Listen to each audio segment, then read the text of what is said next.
Hi friends, welcome to up and down Tamil. இன்றைக்கி நம்ம சேனலில் சூப்பரான ஒரு புதிர் தான் பார்க்க போகிறோம்.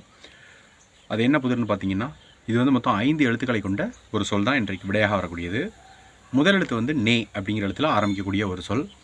அதாவது நா வரிசை இருக்கு இல்லையா தமிழில், அதில் வரக்கூடிய நே அப்படிங்கிற எழுத்து தான் முதல் எழுத்தாக வரக்கூடிய 5 எழுத்துக்களை கொண்ட ஒரு சொல் தான். விடைகளை வந்து நீங்கள் கமெண்ட் பாக்ஸில் எழுதி அனுப்புங்க நண்பர்களே. மேலும் சில குறிப்புகளை பார்க்கறதுக்கு முன்பாக மறக்காமல் நம்ம channel up and down Tamil சேனலை சப்ஸ்கிரைப் பண்ணிக்கோங்க. சப்ஸ்கிரைப் பட்டனை கிளிக் பண்ணுங்கள். பக்கத்தில் பெல் சிம்பல் ஒன்று அதையும் கிளிக் பண்ணிட்டு ஆல் அப்படிங்கிற ஆப்ஷனையும் கிளிக் பண்ணிங்க. நம்ம மேக் பண்ணக்கூடிய வீடியோஸ் உங்களுக்கு நோட்டிஃபிகேஷன்ஸாக வரும். மறக்காமல் நம்ம சேனல் மெம்பர்ஷிப்லையும் ஜாயின் பண்ணிக்கோங்க ஃப்ரெண்ட்ஸ். வாங்க அடுத்த குறிப்புகளை பார்க்கலாம். நான் ஏற்கனவே சொன்ன மாதிரி இது வந்து மொத்தம் 5 எழுத்துக்களை கொண்ட ஒரு சொல். முதல் எழுத்து நே. பக்கத்தில் இருக்கிறோம் இல்லையா, பக்கத்தில் இருக்கிறத இந்த சொல்லில் சொல்லுவாங்க.